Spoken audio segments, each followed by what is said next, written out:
Hello guys, welcome back to my channel. તો સાંજના 5:30 થઈ ગયા છે અને અમે લોકો જઈએ છીએ બહાર અત્યારે ગઢડા. તો હું તમને બતાવું, ચાલો. તો હેલો ગાઈસ, અમે ગઢડા જવા નીકળી ગયા છીએ અને જો જીયાંશભાઈ અમારા ખોરામાં બેસી ગયા અને બહારનો નજારો હું તમને બતાવું, ચાલો.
તો જીયાંશ, આપણે કેમ ગઢડા જઈએ છીએ?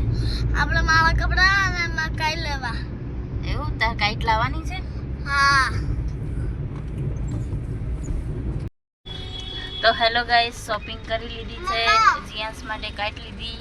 હું તમને બધું ઘરે જઈને બતાવીશ. તો અમે ઘરે આવી ગયા છીએ. તમે કાઈ લાવ્યા છીએ તો આલો. અને સારા આ માંજો લાવ્યા છીએ અને આ બે ટપટી જે આલમીમાં મારી ના છે તો કાલે હું તમને બતાવીશ. હું આ પતંગ ઉડાડું ને હું તમને બતાવીશ કાલે. તો ચલો, બાય. તો હેલો ગાઈસ, અમે ઘરે આવી ગયા છે. હવે જો રસોઈ બનાવવાની તૈયારી કરીએ. આજે રસોઈમાં ભાખરી છે અને દહીં તીખારી. તો હવે મળીએ થોડી વારમાં. તો હેલો ગાઈસ, ડિનર થઈ ગયું છે. હવે થોડી વાર ટીવી જોઈશું અને પછી સૂઈ જઈશું. હવે મળીએ કાલે નવા બ્લોગમાં. બાય.